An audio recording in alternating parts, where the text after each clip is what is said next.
So many times when we talk about people who's completed the Appalachian Trail, we're speaking of thru hikers. But we forget that there are people that hike the entire Appalachian Trail by sections. Julie Hayheart, also known as Jester on the Appalachian Trail, is one of those people. Tonight on the Hiker Spotlight, we will take a look at Julie Hayheart.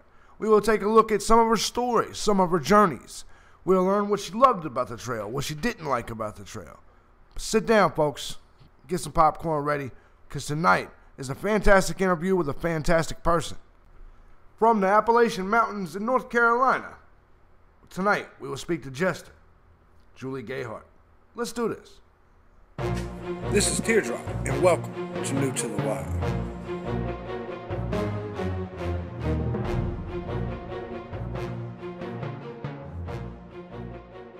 Ladies and gentlemen, thank you so much for joining us again on the Hiker Spotlight. I am honored to have Julie Hayheart here today, also known as Jester. And Jester just finished up a 12-year section hike. We're going to get into that. But Jester, I got to say thank you for coming on. How are you doing today? I'm doing good. Cannot complain. Absolutely. Now your trail name obviously is Jester. How did you get that trail name? What's the origins of it? Well, originally when I started hiking the trail back in '06, I went with a group of 4 girlfriends, so there were 5 of us total, and I mean basically we were a hot mess. We went from I-40 to Hot Springs. It took us like 4 days to get there. We had bear containers. I mean, you name it, we had everything that you weren't supposed to do, but we had fun at the same time. It rained from the time we started, and one night we were cooking our dinner. I mean, we had pots and pans. We were doing dishes. I mean, it was ridiculous. We had cooked dinner, and literally, it may have been ramen noodles, and I went to pour my portion, and it just dumped all over the trail. And I literally was starving. I picked it up, put it back in my bowl, and ate it. And one of my girlfriends, she was like, "Oh my God, you're like a Jester." So basically that's how it got started, and I just made fun of everything we did, and that's kind of how I made it through. Absolutely. Between you and me, I would have ate the noodles too. There's no doubt about it. I would have eaten the dirt, the rocks, whatever. Absolutely. Yeah, I would have done it. I've eaten some. I remember there was one time on this last hike where me and my hiking partner, Kavy, in Iceberg, we came up. I can't remember the area. I know it was deep into North Carolina, but we were starving. Well, anyway, we came up to this area with there was a tower, and it was a flight tower. But anyways, there was a box of Chick-fil-A, and it still had the receipt tagged to it. So we looked at the receipt. It was a brand new box. Somebody must have had it on their car, and it fell off. And it literally had the date on it was the night before. And so Iceberg just kind of opened it up and looked in it, and it was all fresh. You could sometimes you can just tell. And he's like, "That's fair game. That's fair game." Absolutely. So on video, of course, we ate it, and of course those comments were like, "Ew." I was like, "You don't understand this hiker hunger stuff. It's intense at times." So obviously, you just finished up your 12-year section. I gotta ask you, how long have you been hiking in general? I mean, how long during your life?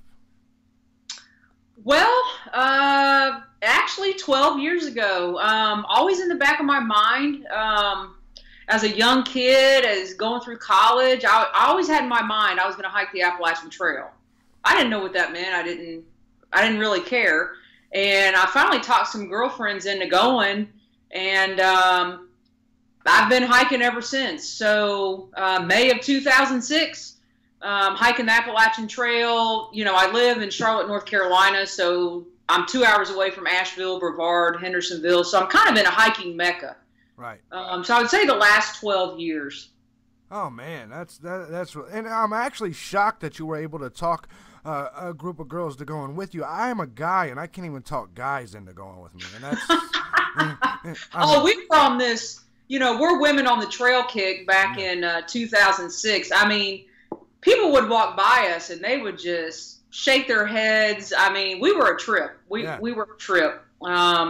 We actually went together, the 5 of us, for actually 2 years. It was '06 and '07. And then we kind of split off, and then there were 2 of us left. And it just kind of went from there. Yeah. No, that makes sense. It's a cool story. I know that. That sounds like a fun group.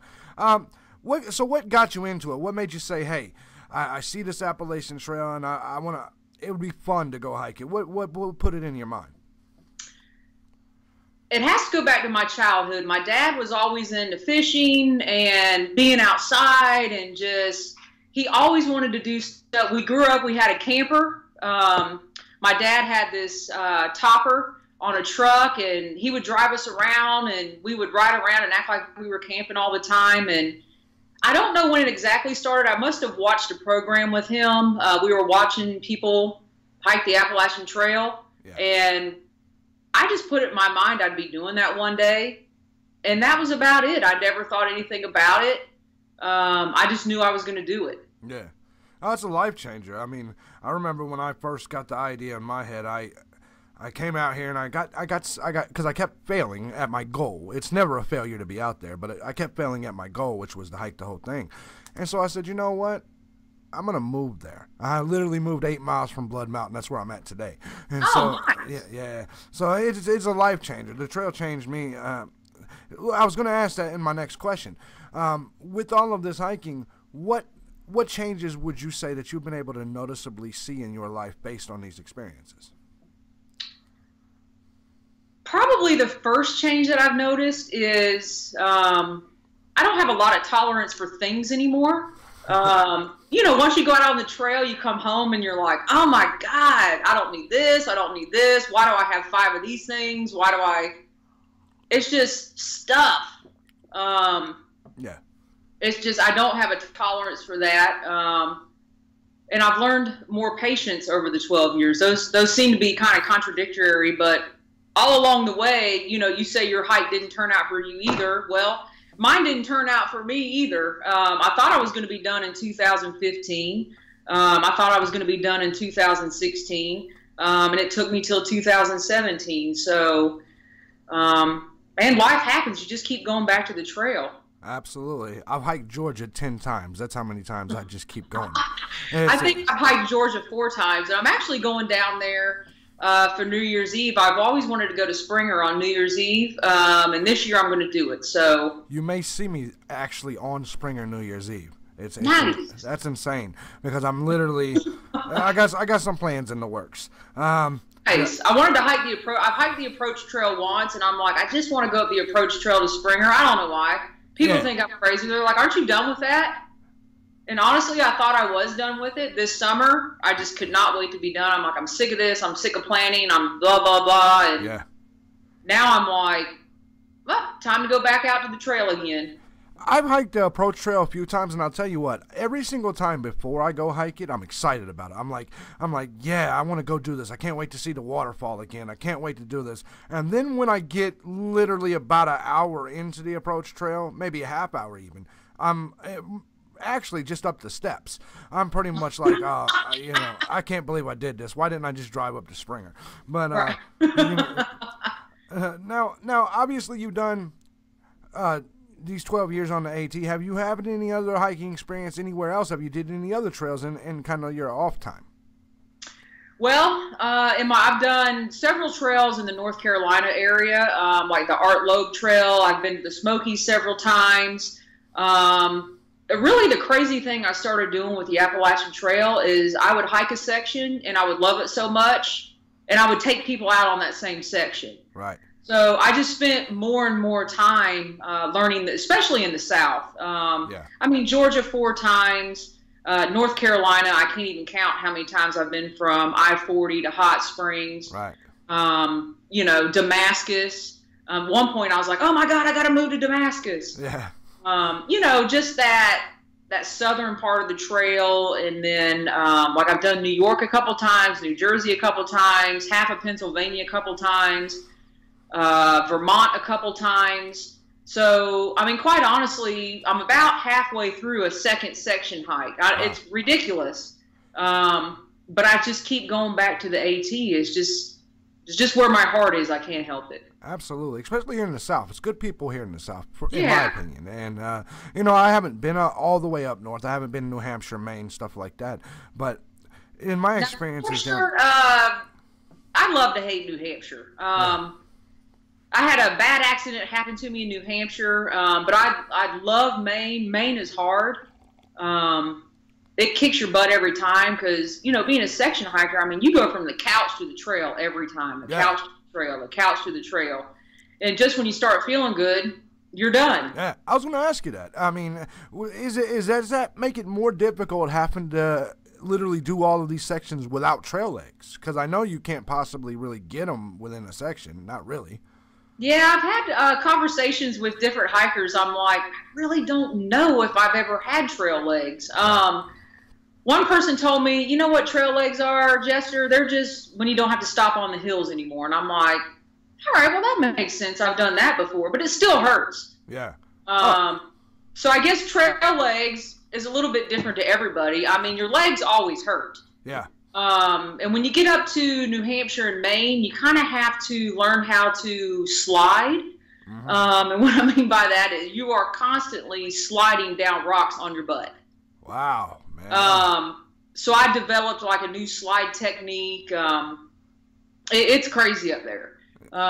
There's nothing like it in New Hampshire. There's nothing like it. Maine is just, I hate I'm even saying this, but I would actually love to go do Maine again. Because I've told everybody, oh my God, I'm never coming up here again, blah, blah. But, as soon as you leave, it's like anything else. You love it and you want to go back. Speaking of Maine, I'm going to just ask you a question that just popped in my head.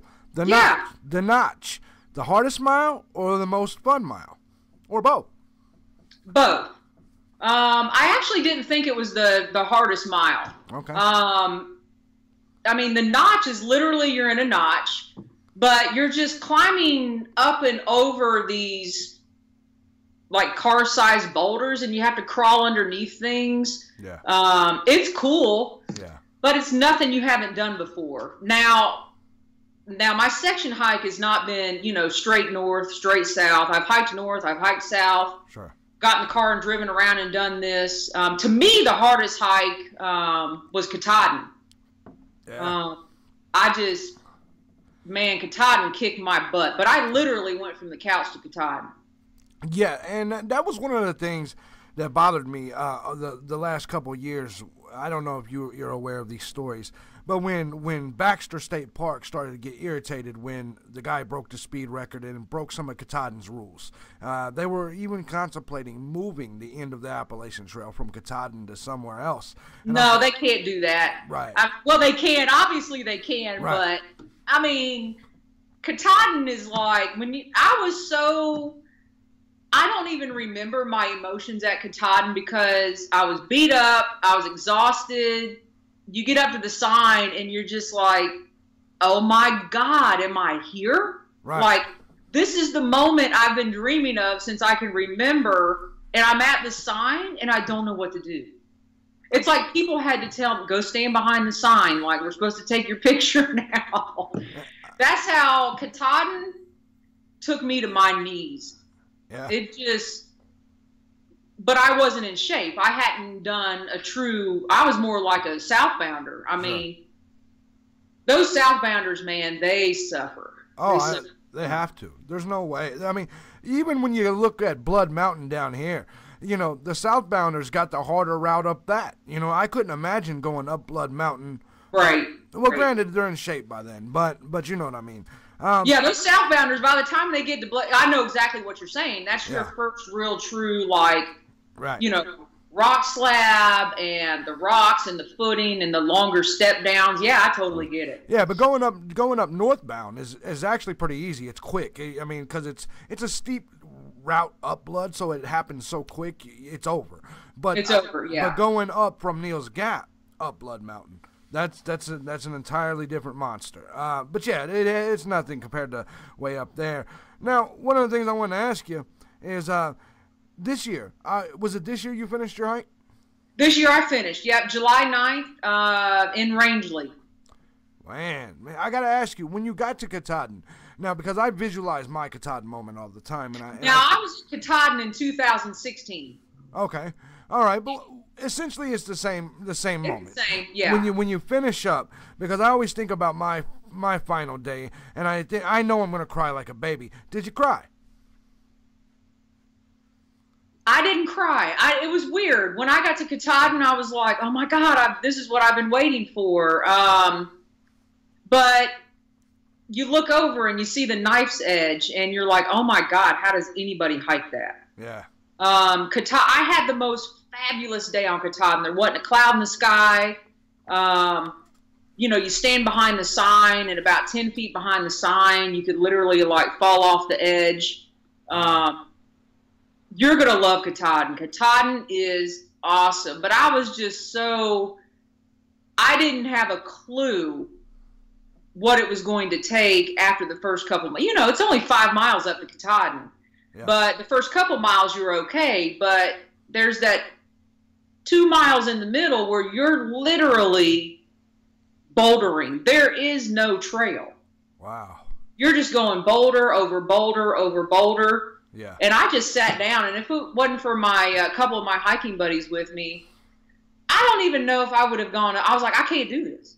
Wow. I can't do this. I can't see the sign. I'm done with the sign. Like, where's the sign? I couldn't imagine. I couldn't imagine coming off the couch and going, freaking sign. Man, let me ask you. Obviously 12 years doing this. Do you have a favorite hiking moment? One that sticks out in your mind as your favorite moment? Or experience, either one. Man, my favorite moment is the first time I ever went up Roan Mountain. I love Roan Mountain. I love Roan Mountain. The Highlands are my favorite section. Go ahead. I'm sorry. Yeah, when I went up Roan Mountain, that backside coming up there from, I think it's Hughes Gap. Yeah. They've changed it now. The first time I went up there were no switchbacks. You went straight up to Roan Mountain. Yeah. And when I got up there, I literally envisioned myself like, somehow I had myself working at the Cloudland Hotel, that hotel that used to be up there. Yeah, absolutely. The smell of the Christmas trees, whenever I smell that smell, it just reminds me of Roan Mountain. Coming down off Roan Mountain into Carver's Gap, and then having no clue that the next 4 or 5 miles you're going to be going up and over those balds. That was more my moment almost than Katahdin. Absolutely. Because I don't know, I just absorbed myself in the trail when I got to Roan Mountain. I just was like, oh my God, I love this. Like if I could just lay down and become part of the dirt up here, I would have. Yeah. No, them open ridges, those 4 miles after Carver Gap, to me, are without a doubt. People talk a lot about hot springs, and I like hot springs, but to me, the Highlands got it beat completely. The Highland, yeah. I mean, people talk about hot springs. Of course, Max Patch. Yeah, that's what I meant to say, Max Patch. Yeah, when you get up north, like, we're going to have to talk again after you go to Maine. Now, I can skip New Hampshire. I mean, people, oh my God, to me, New Hampshire is the hardest state on the trail. Sure. It's just, I can't describe, it's just hard to describe the hiking. You're just going up these rock slabs and going back down the rock slabs. And the only flat part is going from, there's a hut going north towards Mount Washington. That's the easiest part of the state. Yeah. Yeah, man. That's so. I had a stretch where I'm like, oh, I love New Hampshire again. Yeah, I expected it to be pretty difficult, and especially the whites. It's just kind of the way I envision it. But I'll be getting there at the end of a through hike pretty much, so maybe it'll be a lot. You're going to be in shape. Yeah. Your legs, you're going to be like, what was she talking about? Yeah, no, I know what you mean. Now, you essentially gave me your favorite hiking moment, and because my next question was your favorite hiking area. Is the Highlands your favorite hiking area? I would have to say, and my hiking buddies make fun of me all the time, just North Carolina, Tennessee, into the beginnings of Virginia. That's my favorite area. If I'm just going to have friends and family come down, we're going to go see the ponies. We're going to do stuff like that. So, absolutely. Sure. Actually, what I found to be the easiest portion was them last 30 miles into Damascus. To me, I don't. Those last 30 miles into Damascus. Oh yeah, that's not bad. To me, it was the easiest. Yeah, a lot of people do like 40 miles to get into Damascus once you get out of Hampton. Now, probably my least favorite part is Watauga Lake. Oh, really? Yeah, I don't know why. That is the only time I felt literally like I just wanted to run and get through there. I just had a sketchy feeling about that area. And I don't know why, because another person can go through there and go, oh my God, I loved it, Watauga Lake. So yeah. Well, I got my first tick ever in Watauga Lake. So I freaked out that day, needless to say. So, what about your worst hiking moment? What was a moment that sticks out in your mind and makes you say, man, that was a really crappy day? My worst hiking moment, I was actually going up, it was in New Hampshire. I was going south up Mount Moosilauke, up north they say Moosilauke, down here we say Moosilauke. So, right. I actually, about a mile into the day, I was just hiking and I stepped up on a rock and slipped back. And when you're going up Moosilauke, you're hiking literally beside a waterfall. That's kind of your introduction to the White Mountains. Right. And I mean, one step, a foot to the right, you're in the waterfall. Oh, cool. I literally stepped up on a rock. I fell back. My right shoulder hit a tree, and I knew instantly something was the matter. So I was getting ready to fall back into the waterfall. And I just held on to that tree. I thought I broke my collarbone, but I actually had dislocated my shoulder. Wow. But that was the worst and probably the best moment of my life on the trail, because that really solidified all the people out on the trail that help each other. Yeah. Literally the prior 2 days, me and my girlfriend I was hiking with, we hadn't seen anybody. Right. And right then on Moosilauke, I just started blowing my whistle because I was hanging onto the tree, and I was like, well, you can live your life without an arm, right? You can't live your life. You can't live your life if you bang your head on these rocks and fall into this waterfall. Yeah. So there were a group of, they weren't Boy Scouts, but they were a group of guys, 16, 17-year-olds, just out of nowhere coming down the trail.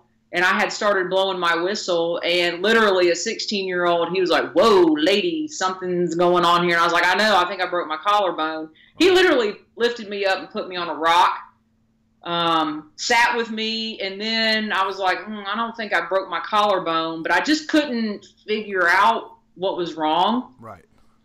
And this guy comes bebopping down the trail. He looks at me and he goes, oh my goodness. You have dislocated your shoulder. We're going to do this. We're going to do this. We're going to do this. I'm an emergency room nurse. Next thing I know, he's popping my shoulder back in. He's telling the guys what to do, and they literally take me down the mountain. Wow. So like I said, there's way more to the story than that, but that was my worst moment. Yeah. Because I knew I was done. Man. And I wasn't going to be hiking anymore that summer, and something was wrong with my shoulder. And that was the best moment, because you're not alone out there. Just the second you think you're alone, you're not. I agree with that. I agree completely. Was that the worst injury you ever suffered out there? Yeah, that was the worst injury. And ironically enough, 2015, staying near that same spot, I was actually going back to hike Moosilauke again, and I dislocated my shoulder in a bed and breakfast in Lyme, New Hampshire. So that ended my trip in 2015. So stuff happens out there. Yeah. Oh, it's definitely, I try to tell people it's there's some danger out there. I mean, take precautions, but don't be oblivious to the danger that exists. Don't be oblivious, especially, and literally, I'm not kidding when I tell you this. There are signs all over the White Mountains that say danger, danger, and some of the signs will actually have a person falling. Yeah. And I had literally just taken a picture, and I was like, oh my God, who does that? Right. And then a mile later, there you go. Man. So yeah, seriously. That's crazy, and I would hate to be injured in that area. Just for me, because to me that's the most intimidating area for me right now currently. So I would hate to get an injury in that area. I don't know. Let me ask you, what's your worst area? What's the area that if you had it your way, you'd never hike again? Uh, Duncannon, Pennsylvania. But here's the thing about Pennsylvania that cracks me up. Yeah, Duncannon was, woo, Lord. Yeah. Hey, but some people love Duncannon. Pennsylvania, that's kind of where the rocks start. Right. There's this myth out there that, oh my God, Pennsylvania, yes, it's torturous on your feet, and you got all these little rocks you got to go over and pebbles, and it's annoying. Yeah. But New Jersey still has them. New York. Right. I mean, all that rock is just prepping you for literally New Hampshire and Maine. Yeah. Because the trail in Maine is, I call it the football tires, but they're roots. It's almost like you're doing this the whole time. You can't take your eye off the trail. Right. So every step, the northbounder, every step prepares you for the next state. It's amazing. Wow. And that's the way I would look at it. Not, oh my God, here comes Pennsylvania. It's like, oh my God, this is prepping me for New Jersey, where I literally thought I was going to cross into New Jersey and the rocks would go away. Right. No. They get worse. And then in New York, you kind of you do some bouldering in New York. And then New Jersey, New York, and then I hated Connecticut. And the reason I hated Connecticut is because it was so hot when I went through Connecticut. The heat about killed me. So in my mind, I have to go back and hike Connecticut now because I really don't think it's what it was when I went through there. Yeah, just hit it up in a cooler time, I would think. Maybe. Right. No doubt about it. Now, let me ask you, did you ever stay in any hostels, and do you have a favorite one? Yeah, I've stayed in several hostels. I have two favorites. I have one in the south. I have one in the north. So my favorite hostel in the south is Woods Hole Hostel with Michael and Neville. Sure. And my favorite hostel in the north is the Farmhouse in Rangeley. I just love that little town of Rangeley. And the first year I was in Rangeley, I had no clue that I would be back in Rangeley in 2017, actually finishing my hike there. And I had never heard of the Farmhouse hostel until this past summer. They were great. Yeah. Southern hospitality in the north at its best. Oh yeah, that's the one thing that kind of concerns me about the north is I'm so used to these southern people now. I don't know if I can, like, I'm a big city guy. I'm from Chicago, but originally, I don't know if I could be back in that atmosphere. So that's. Oh no, nothing to worry about. Especially then you have another one too, Honey and Bear's place. I've heard a lot about them. Oh man, Honey and Bear, they're just full of love. They just love hikers. And as soon as you walk into their place, it's like, what can I get you? Oh, come on, let's come to dinner. Oh, make sure you come to breakfast tomorrow. I mean, New Hampshire, you have the huts, and that we could do a whole segment on the huts because I have a love-hate affair with the huts as well. But Maine is awesome. You're gonna love Maine. Man, I'm excited already. Well, to kind of tag along with that last question, do you have a favorite town, a town that you'd love to go back to over and over? Is it Rangeley? Probably Rangeley, yeah. And yeah, Rangeley. I'd love to actually go back up to Baxter State Park, and actually explore the park beyond Katahdin. Because I purposely, a bunch of my girlfriends I was up there with, they went down the knife's edge, and I was like, oh, hell no. You could forget that, sayonara. Right. That's for the young people. So when I was up there, I did have it in my mind, okay, if you do a second section hike, you're going to have to come up here again. So literally in my mind, I walked up, I tagged the summit, again, and I went south. And I'm like, when I got back down to Baxter State Park, I was like, oh, I don't have to go up there again. Yeah. Yeah. So what is it about Rangeley that sticks out in your mind? Rangeley is kind of like that small town. It's kind of like Damascus. Yeah. You got your small shops. You got your small outfitter. You got literally their lives revolve around like the trail and the lakes that encompass the trail up there. It's just an awesome trail town. You don't actually walk through Rangeley. It's about 6 miles off the trail. There is another hostel there. I think it's called Hiker Two Pine. Okay. Two Pine Hiker Hut. Yeah, I think it's called Two Pine. I think that is what it's called. That Two Pine is right by the trail, and I've heard awesome things about that as well. So, literally in Maine, it seems like right there when you get out of the Whites. Yeah. There's a hostel right there before you head into Maine. I think it's White Birches. I can't remember the name of it. Yeah. That's an awesome place too. Sweet. Sweet. No doubt about it. Now I'm going to test your honesty on this next question. Okay. Your worst hostel, the one that you would never go back to, or that you think falls short of the rest. My worst hostel. Oh, God, I hate to say this. People are going to hate me. That's why I do it. But I'm going to say it anyway. Uncle Johnny's. Really? Yeah, I got some kind of, I don't know if it was a bed bug or I got something from Uncle Johnny's, but I love Uncle Johnny. Yeah. Uncle Johnny was extremely nice to me. He was, he's a cool dude, but no, I liked the shower there. That was it. Yeah, no, you know what? Here's the thing: is that they have cabins there now. Oh, I don't know if they did when you went through there, but I went through there in 2007, so I have not been back to Uncle Johnny's since then. Well, here's the thing: the actual hostel itself, the bunk room, is still pretty bad. You know what I mean? It's still pretty bad. Okay. But he's got the bathrooms are off to themselves, the showers are off to themselves in their own building, and then he has a collection of cabins in the back. Those I hear are pretty nice. When I did a work for stay, I did a work for stay while I was there and cleaned up some of them cabins, and I thought they actually looked pretty nice. But the hostel itself was not. I wouldn't recommend the bunkhouse. Well, don't hate me. I mean, that was back in 2007, but I can't remember if this place was. I think it's after that. There's a place called the Greasy Creek Friendly. Oh, with the cat with lady? Yeah. Yeah, I literally, like, when I went through there, if I had the money, I'd have bulldozed that place down and built her a new place.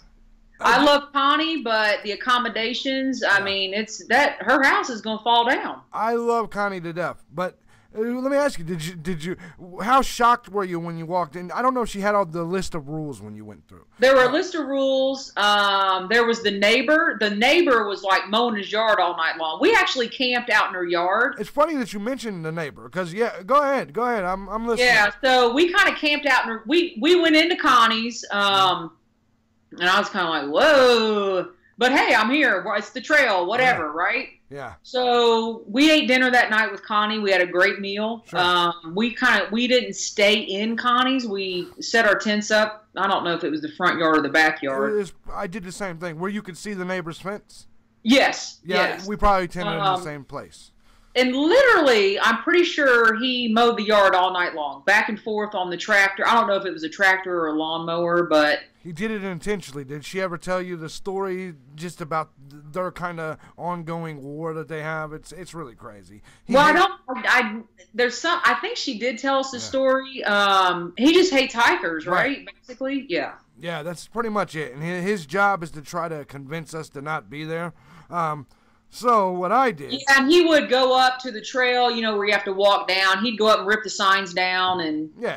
Yeah, so he came out and he tried to do his noise when I was there, and so I just literally sat in the middle of that little alley-like thing leading up to the back and just listened to my music on my iPhone while he was doing his thing, and I listened to it out loud, and I listen to rap music, so I know it bothered him. So so because he was trying to bother us, so it was a really... Yeah. I just fought fire with fire, and I knew he was just trying to give Connie a hard time.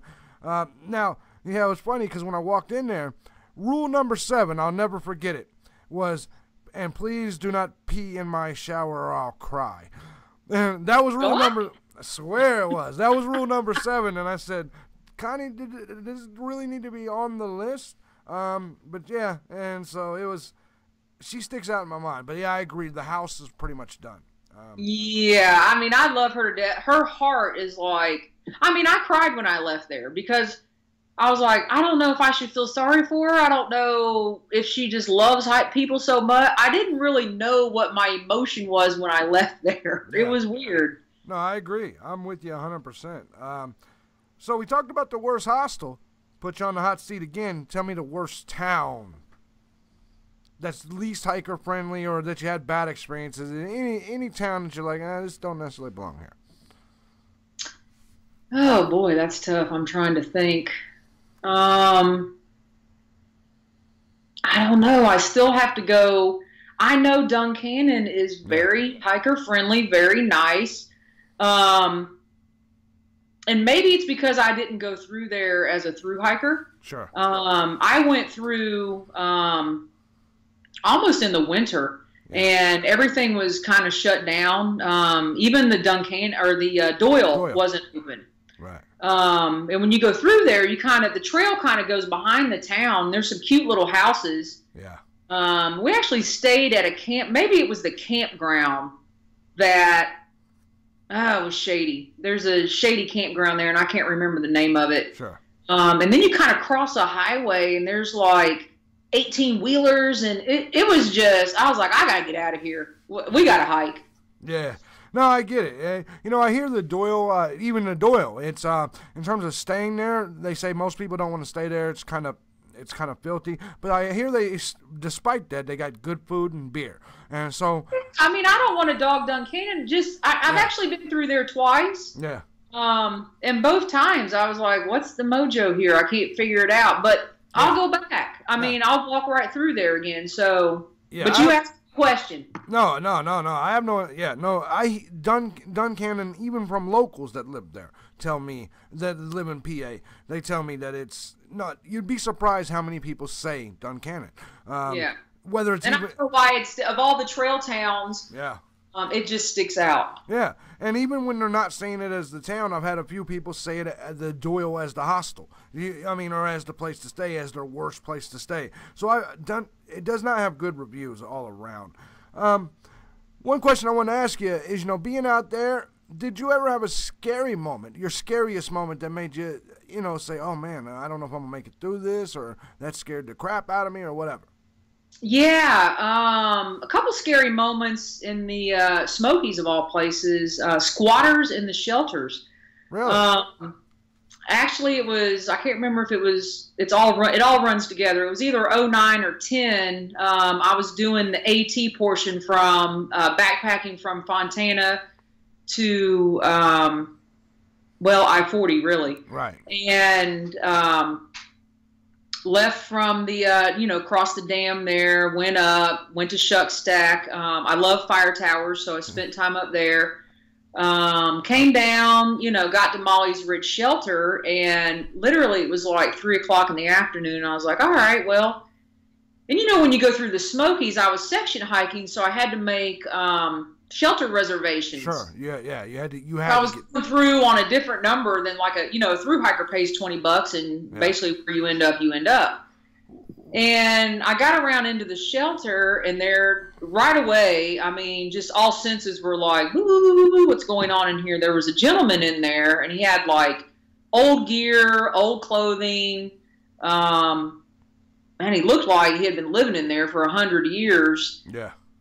Skinny as a rail. I mean, literally the dude looked dead. Man. So I sat my pack down, and I was like, I think I'm out of here. And he just started saying something to me, and I was like, what? And he's like, there's no water here. You're going to have to move on. There's no water here. You're going to have to move on. Well, being smart, I went down to the water. Right. And I was like, there's plenty of water here. And then I was like, oh, yeah, he's trying to, what's he trying to say? So the water is not, the water's not too far from there. So popped back up, got to the shelter, and I was like, you know what? I'm out of here. Yeah. We started packing up, and some more people were coming south down the trail. And they were like, hey, we're spending the night here, blah, blah, blah, you know. And more people were coming north up the trail.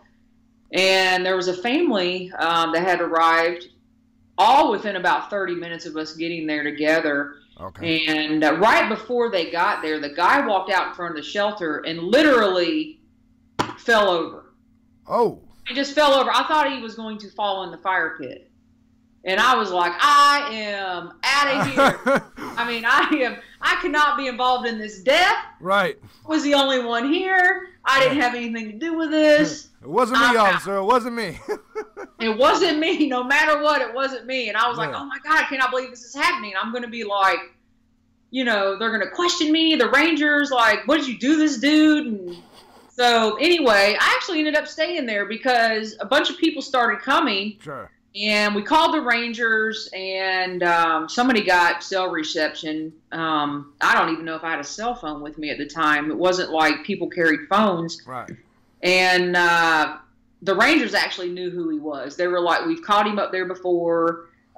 He's a squatter. We know who he is. He's not going to hurt you, blah, blah, blah. And literally the dude went in a sleeping bag and never came out. Even the next morning, like, I'm like, I don't know if he's dead or what. I'm gone. Right, yeah, it's time to get out of here.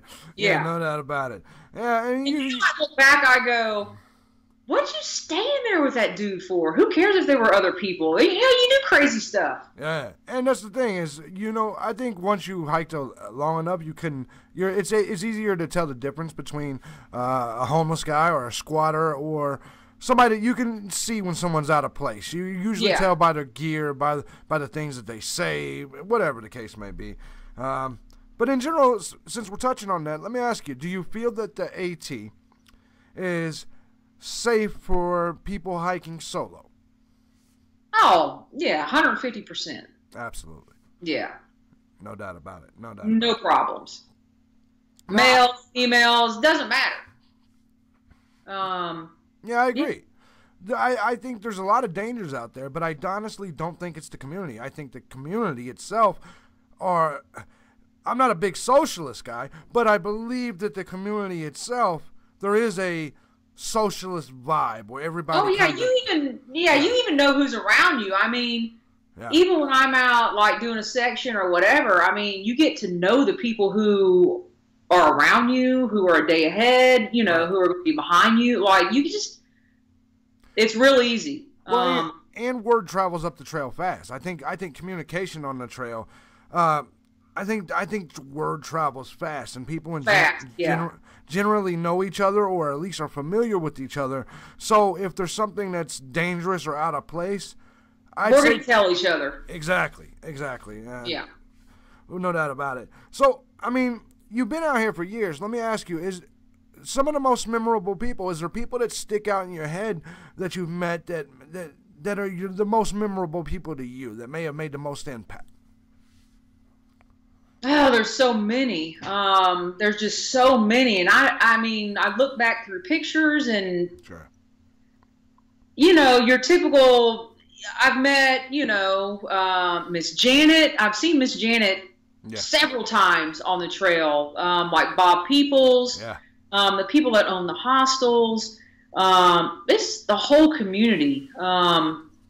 It's just the whole community, but there is an individual. I don't know her I don't know her at all. There's an individual that stands out to me, probably of everyone, and I met her the summer of 2016 in Monson at Shaw's Hostel in Monson, right before you go into the 100 Mile Wilderness. And she was a young Mennonite girl.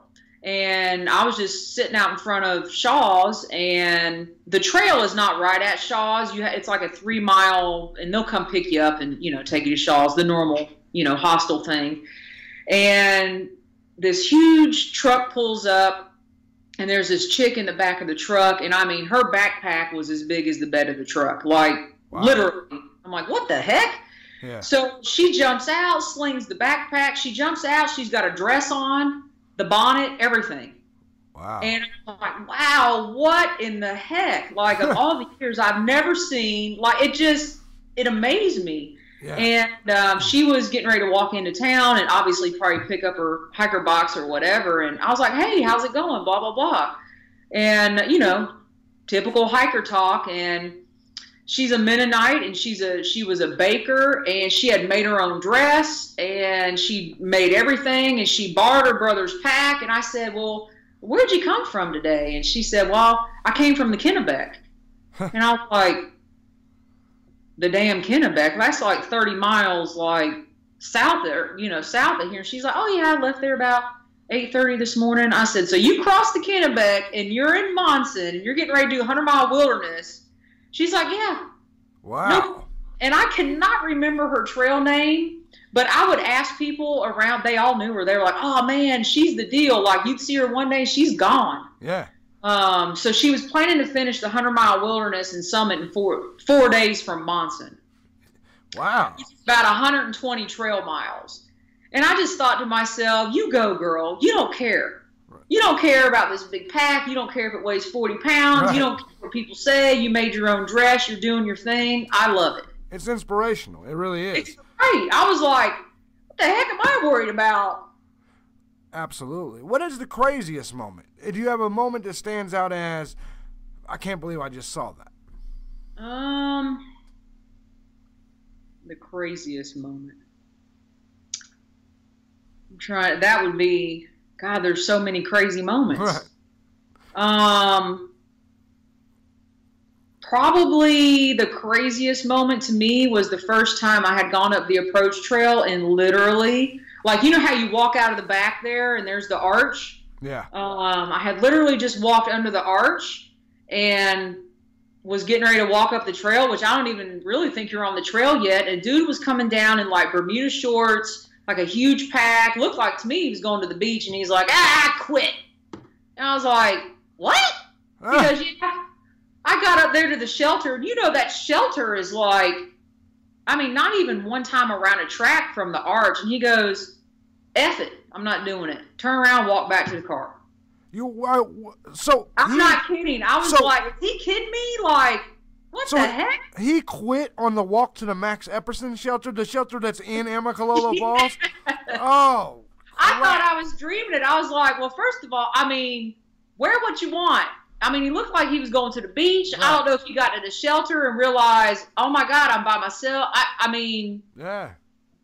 I'll never know. But I actually saw 2 more people quit that same day that were coming down the falls, but they were carrying like heavy packs. I mean, the one girl had a laptop in her hand. I was like, I wanted to say, what are y'all doing? But right. I'm not, whatever.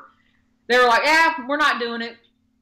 I'm like, you're not going up the approach trail. You're going to go around in the car and go to Springer. They're like, no, we're done. We're not doing it. I'm like, well, didn't you just start? Of course, I don't want to get into it with people, and I'm like, well, happy trails, and I just keep going, but yeah. It amazes me. And now I used to do a lot of work in some of these hostels, like at Top of Georgia and at the Wolfpen Gap Country Store when it was still here.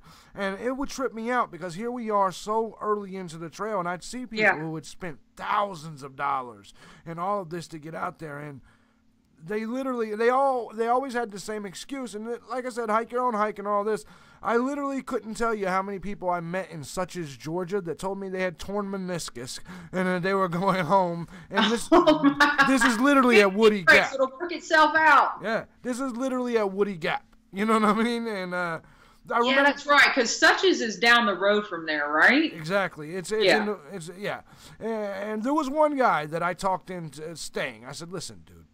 You don't have a torn meniscus. Your knee is fine. What is happening is that you're working muscles you're not used to working, and that they're, you know what I mean? It's just kind of how working out goes. He stayed on the trail, and he finished the whole thing, and I'll always remember that. You know what I mean? As one of those people I talked out of leaving, but you know how it is. Yeah. You just got to let people do their thing.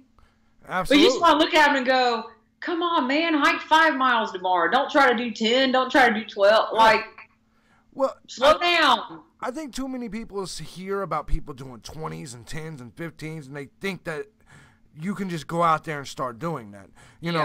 I've been out there and I've hiked quite a few miles, and when I go back for this one, I'm not going to try to go from Springer to Gooch Gap. I'm going to go ahead and still stop at Hawk Mountain. You know what I mean? Yeah. It's just common sense. You don't want to kill yourself. And a lot of these people, I think, come out and they try to shoot out the gate doing 15s, and I think they hurt themselves. Yeah. Or they get themselves in a lot of pain, and they don't want to suffer through the pain to get stronger. Yeah. No, you're right. And they just don't understand, because they're looking at it and they're saying, I can't average 8 miles a day and make it to Maine.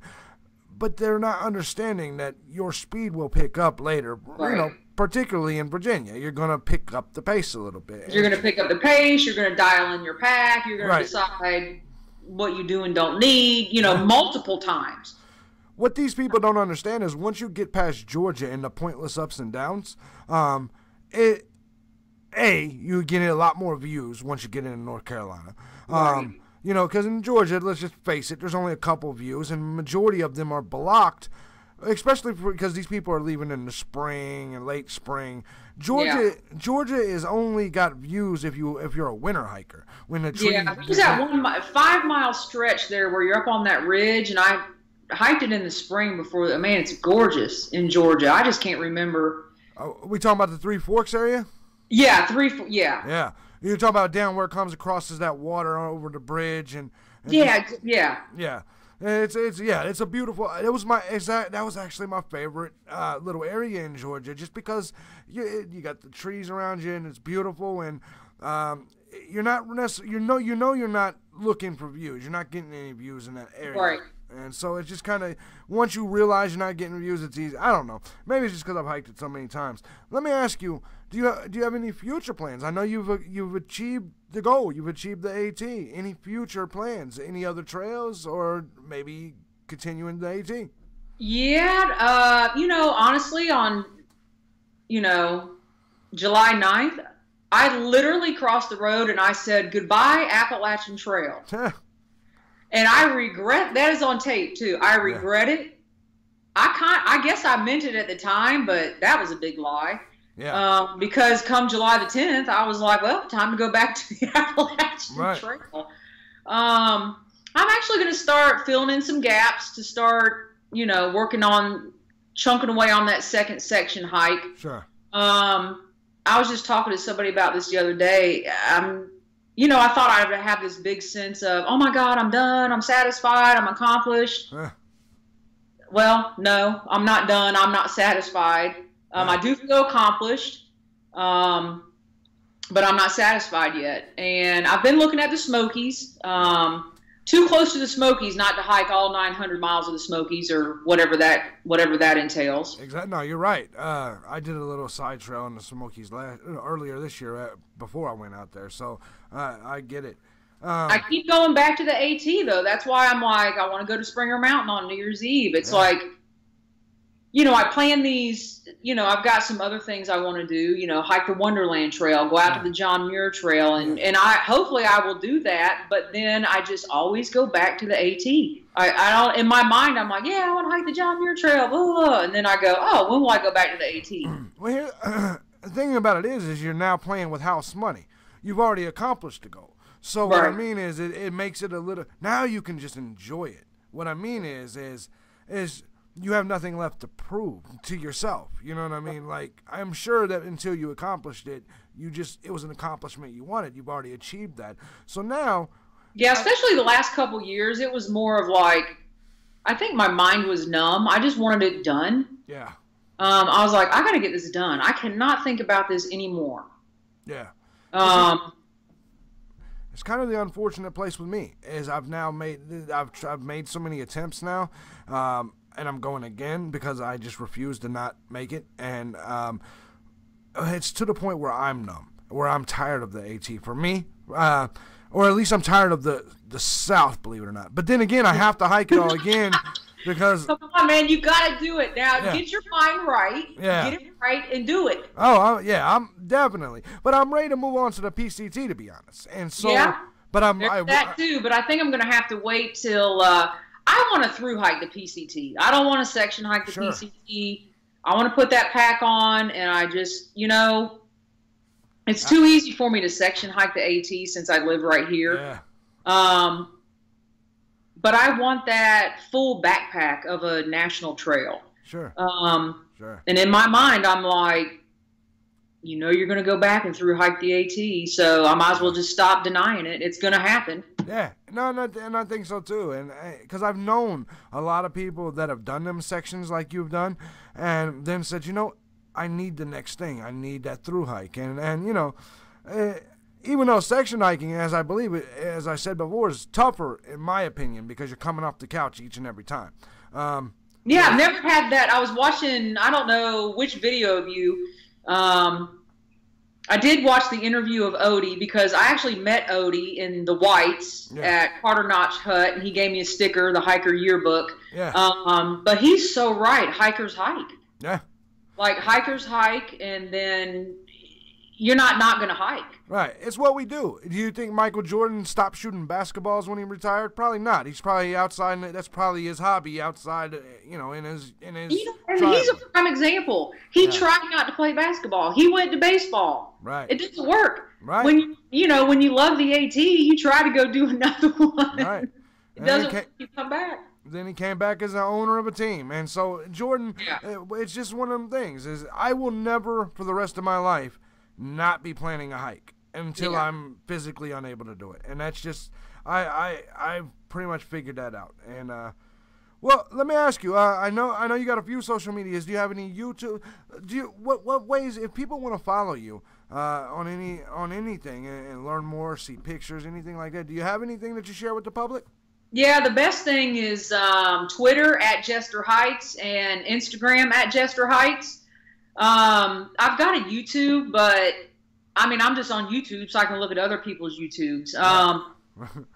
I know, ridiculous, right? No. Us YouTubers need an audience, so. That's right. So this whole, you know, when I was, one more story, and then. Go ahead. This whole filming everything while you're out on the trail. I was talking today, and I'm like, oh my God, it's so hilarious. In 2006, which doesn't seem that long ago, we literally bought disposable cameras in Hot Springs. That's how we documented what we were doing. You know, there was no, I think YouTube may have been out by then, but I mean, the internet by no means is what it is today. I mean, there was no virtual hiking. There was no following anybody. And when you met somebody on the trail, it was like, oh my God, like, I don't even know how I heard about you, but you're like trail famous. So I'm scrapping through pictures and I go, what is that? Yeah. So I love it. I just live vicariously through those out documenting. It just wasn't my deal. I took a ton of pictures, but other than that, no YouTube. No, here's the thing. I actually envy the people that are able to just go out there and hike. I am OCD. I don't just document my hikes. I document a good portion of my life. It's just, if I go to an amusement park, I have to document all the roller coasters, every single one. And it's just, it's an obsession with me. And, I don't know what it is. Hey, it's you being you. Yeah, essentially. Now, in my recent interviews, I've been asking hikers to do something different this year, where they just give a personal, non-hiking related thing that people maybe that don't know about you and may be surprised to know about you.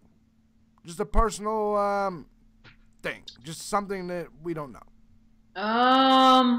Which there's a lot we don't know, but you know. But that we would be surprised.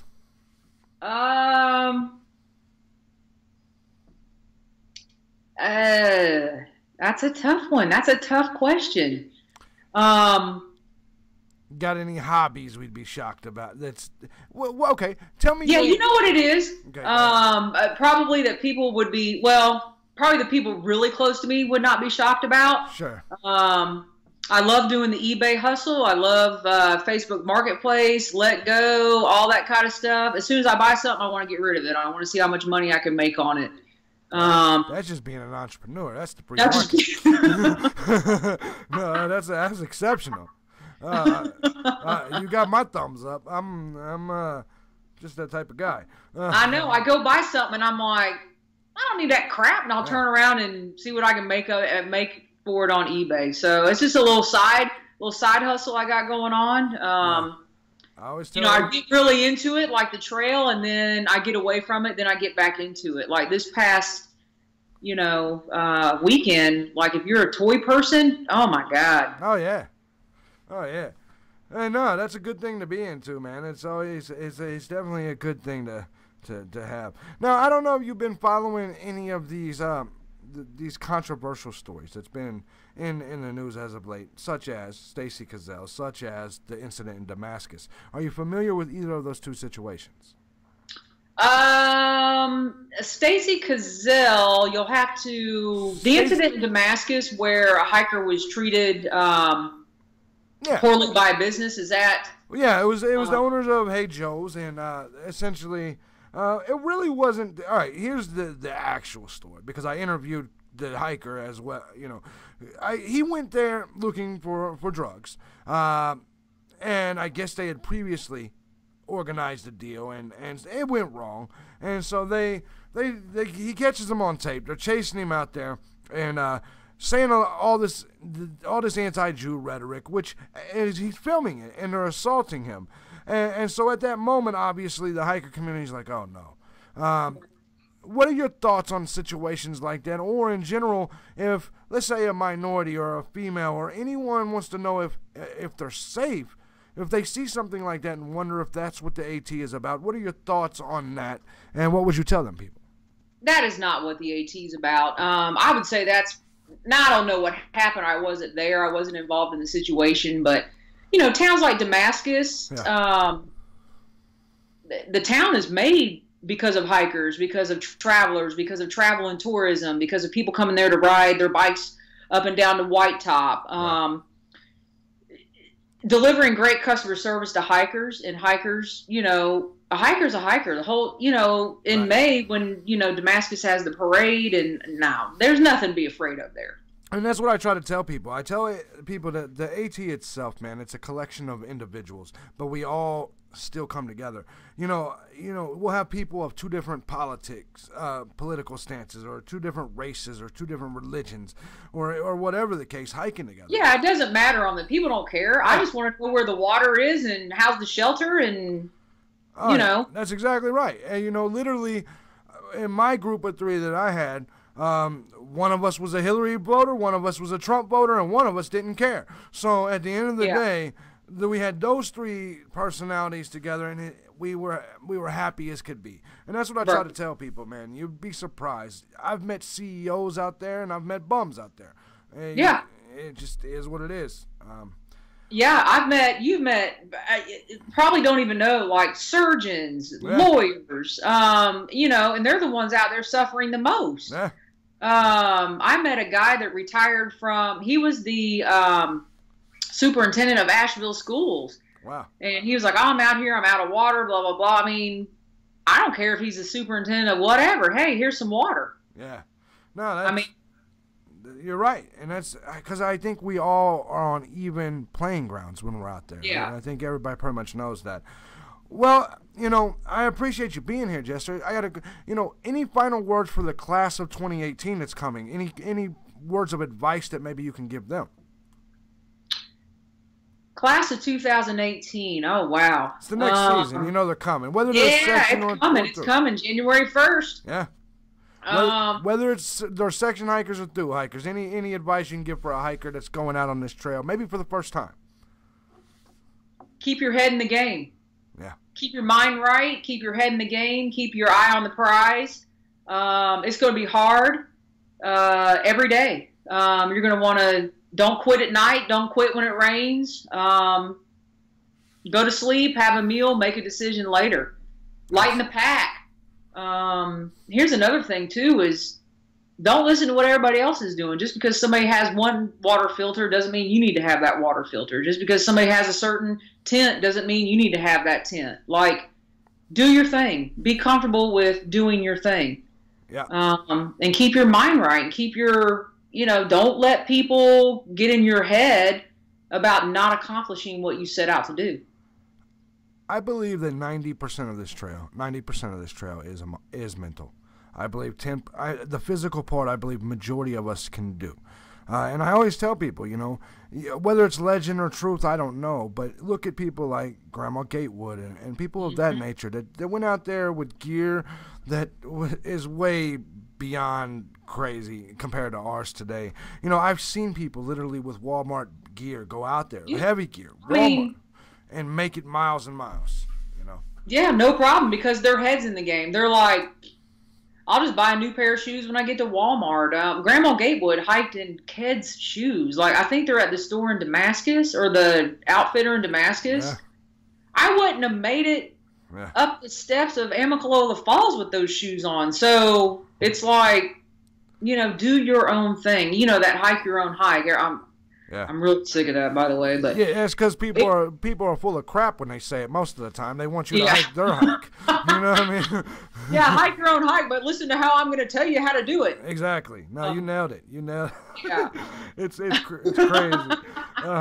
Definitely. I'm a gearhead. Oh my God, that's what I can't stand on the trail. The gearheads, man. Oh yeah. First of all, they don't realize I just spent 6 months planning for this trip, doing gear talk. When I'm out here, the last thing I want to talk about is gear. You know what I mean? Yeah. I've already purchased my gear. So telling me now that I have the wrong gear isn't going to help me. Yeah, telling me that I should have went with the Sawyer. Your gear, you should go to start at Katahdin and go through the 100-mile wilderness. Now, that is a whole nother thing. Yeah. I mean, they'll be cracking up, dying, laughing at you down in Georgia. That's what you need to think about. Yeah. If you feel like quitting down in Georgia, you need to get a life, because if you're going southbound and you're going through that 100-mile wilderness, ain't nobody out there to rescue you. Yeah. You got to make it to Monson. You have to. And that's, and it's just funny, man. I try to tell these people. and the same people, right, that'll want to talk gear on the trail will literally sit there and have the most crazy discussion. It'll literally be a debate on why I went with the Sawyer Squeeze and not the Sawyer Mini. So they think I should immediately, at the next town, go get the new... go get you one. I'm like, you've been reading too much on Reddit, dude. Right. Like, just hike. Yeah, exactly. And to the point where, like, honestly, I don't even always filter. I don't either. I was just going to say that, too. Like, if the water's coming off the right, and people go, oh my God, you're going to get Giardia, blah, blah, blah, blah, blah. Well, I'll lose some weight. I don't know. I mean, now I'm not going to drink it if it's in if it's not moving. I mean, I'm not going to drink blatantly obvious water you should not drink. And I think us as hikers, I think we're able to tell that. I think we know. Yeah. And especially if you're up a certain amount of feet and you know where it's coming from and there's no possible, it's not that hard. In fact, I didn't filter I filtered one time this year in Georgia, just because everything else was, it was early enough. There was snow. The water it was just, we gotta have a gear show, because the most ridiculous thing, I just crack up laughing, are those. Now Sawyer's probably they're gonna kill me. Those little Sawyer filter, it's a Sawyer something or the other, and you twist it on your water bottle, and literally you're like, oh yeah, like, get the water out. I'm over here drinking. I'm like, what are you doing? Right. I don't. The time and effort I see these people doing in order to just get a simple drink of water, and I'm almost putting my mouth in it and drinking it to clear off the rock. You know what I mean? And it's like, oh God, there's that pipe. You know that pipe right there by Rock Gap before you get down to Winding Stair? Yeah. Yeah. I literally stuck my mouth in that pipe. That's one of my favorite places to get water. Yeah, I know exactly what you're talking about. Right before you go up the stairs, right there. Yep. Yep. I know exactly what you're talking about. Yeah, man. It's first of all, pipe springs are my favorite. If I can get a pipe spring, I'm a happy camper. But yeah. I mean, these days you tell people you drank out of a hose at a kid, they've got you in the grave. I mean, I'm like, are you serious? Excuse my language when I say this. I consider it the pussification of America. It's literally, today's generation is scared of everything. I'm surprised they're even hiking, to be honest. The millennial crowd. It's a cool thing to do. It's ecotourism. It's an experience. Yeah, it's trendy. it's an experience. Yeah. No, exactly, and it's. No, you're right, and so I see a lot of people out there. Listen, don't hate me, millennials, but come on, it's more than that. Yeah, exactly. It is, and well, you can hate me. I just roll with it. Yeah, but give me her portion of hate. Anyways, now, I've appreciated this conversation, Jester. We're going to have to do it again because this was fun. Yeah, let's do it. This was definitely fun, and hopefully we should pick like here. I got an idea. We should pick like 10 pieces of gear, right, and be like, okay, this is what all the stupid gearheads are going to say you're going to need, but this is really all you need. Yeah, like. Here's all these 5 million filters, but really you need your cup and you need the spring. Yeah. I laugh because people are going insane about what hiking poles they're going to get. And I'm like, you can just use a stick if you had to, right? Right. Or not use them. Yeah. No, exactly. It's not literally one of the, I know people that's through hiked. It's just so insane that they literally, what they do is they go to White Blaze and they look for what's the most popular, White Blaze or Trail Journal, whatever. And they or the Facebook groups, and they just look for what everybody's buying. And I will tell you now, that can end up being overly expensive, and you won't even need half the crap anyway. Because I'll give you an example. I don't use gaiters. Everybody else talks about gaiters. I just don't use them. I don't ever get rocks in my shoes anyway. And if I do, you know what I can do? I can just take my shoe off and get the rock out. So I wore gaiters in Vermont, but they make you so hot. I literally got heat rash, and I'm like, these got to go. I'd rather have mud on my leg. I mean, who cares? Now, I tried to go minimalist and go stoveless on my second portion of my hike this year, and I'll never do that again. I'll never. Yeah. Yeah, there's only so many honey buns and chips and stuff like that you can eat. And there are people, literally I've met people on the trail, and in the morning they soak their meal for the evening, and I'm like, I just don't think I can do that. That's just not me, though. Yeah. No, me either. I'm a coffee drinker at that. So a hiking buddy. Now, I can't eat oatmeal on the trail anymore. I will literally throw up. Like, there's just certain things I can't eat anymore. I'm not willing to waste my coffee water on oatmeal. It's just the way I am. If I got enough water for oatmeal, that means I got enough water for another cup of coffee. So it's kind of the way I look at it. But anyways, man, this has been a pleasure. Let's make sure we do this again. I hope because I'm gonna be out there doing a shakedown or whatever on literally on January 1st. I'm gonna be out there. So I'm gonna be actually going out New Year's Eve because I want to celebrate New Year's Eve out there, and I want my first day of the year of 2018 to be on the Appalachian Trail, if that makes sense. As it should. So, I'm not gonna be spending the night out there, but I'm gonna be going up the approach trail. Sure. On New Year's Eve. So, hey, maybe our paths will cross. Yeah. You're down that way. Well, oddly enough, I may be hiking the approach trail on New Year's Eve because it all depends. If my hiking partner comes and gets me, then I'll be on Springer when you get there if you're going to Springer. All right, let's do it. Yeah. But if not, then I'll be hiking the approach trail. But anyways, I thank you so much, ladies and gentlemen. This has been Jester. I hope you guys enjoyed the interview. Make sure you guys tweet her and let her know that you guys enjoyed the interview, and just wish her the best. I do thank you so much for being here, Jester. I appreciate it, and I can't wait for next time. No problem. Thanks for having me, and we'll chat soon. Absolutely. Ladies and gentlemen, that's going to be it. We'll see you in the next hike. Bye, bitches.